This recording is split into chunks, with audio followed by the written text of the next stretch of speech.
guys, we will have a new project. It's going to be very similar to the one we did last time. It's going to be another movie poster, except this time we're going to make like a scary slash horror, ghostly type movie poster, just using someone's head and some cool type.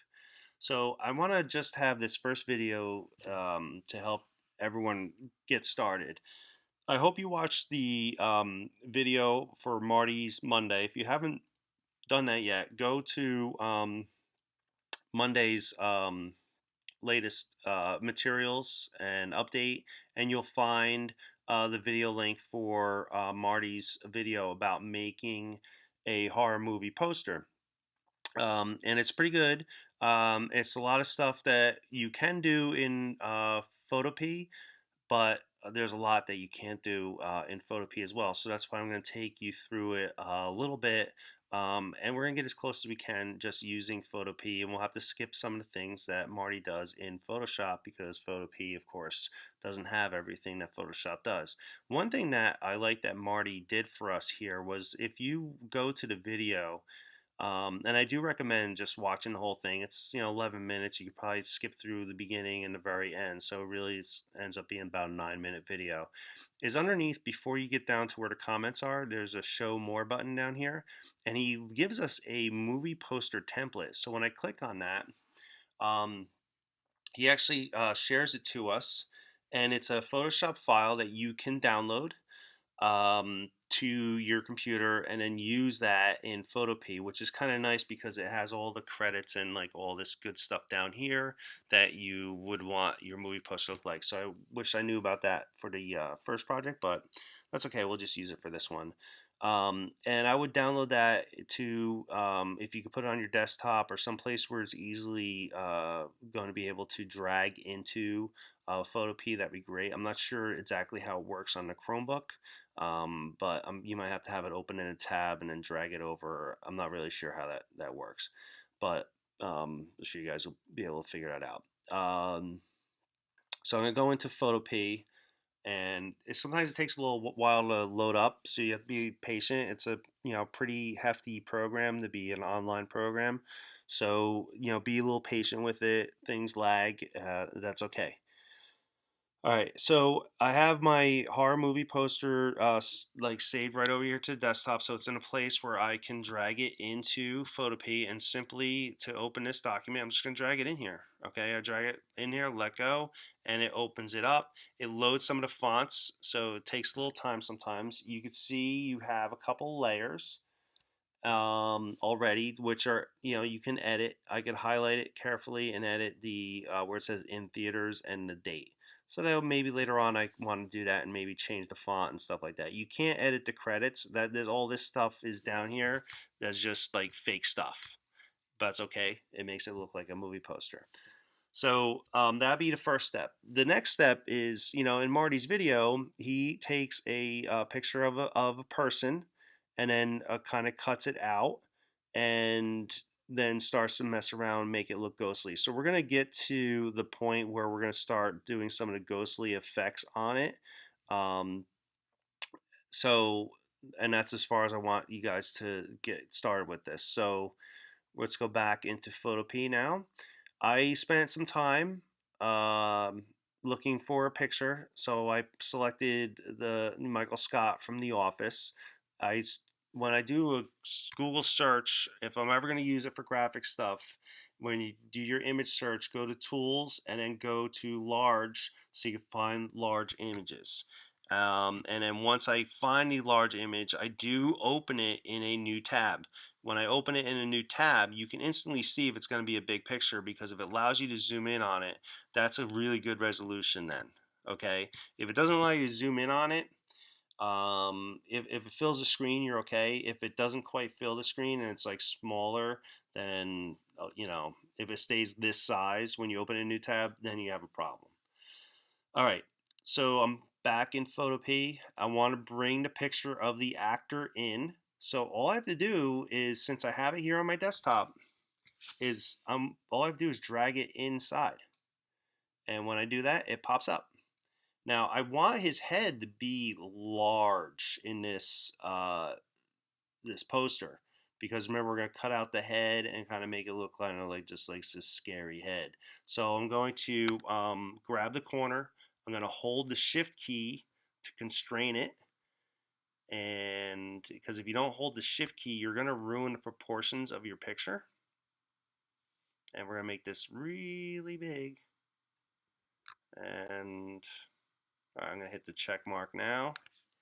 And I might have to make that bigger later on if you want to. Yeah, if actually, you know what, I'm going to still make it bigger. And it depends on what image you got. You can pick an actor, you can pick your favorite singer, sports person, whatever. That's up to you. Last year, I had like a million kids make like Shaq posters for some reason with this project. I don't know. All right, so once that is scaled into place, that's going to be a good size.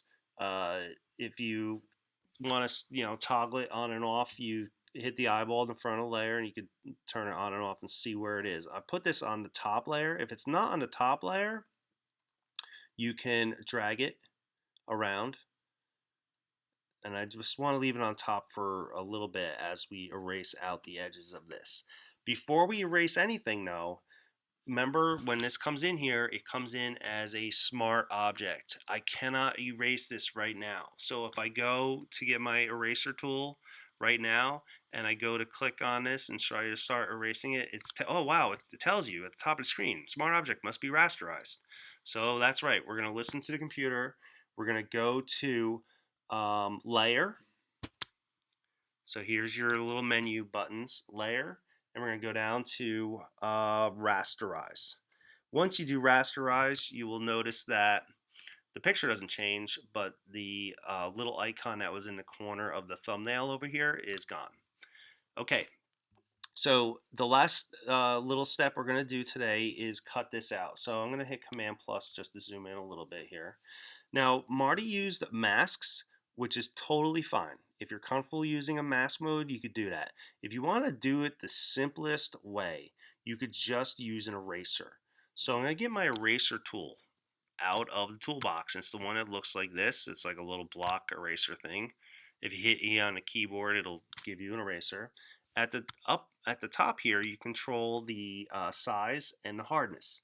So the size is going to be pretty big on this. So I'm going to go around 300, depends on your image. And I might have to change that in different places on my picture. And hardness, I'm going to start with 0.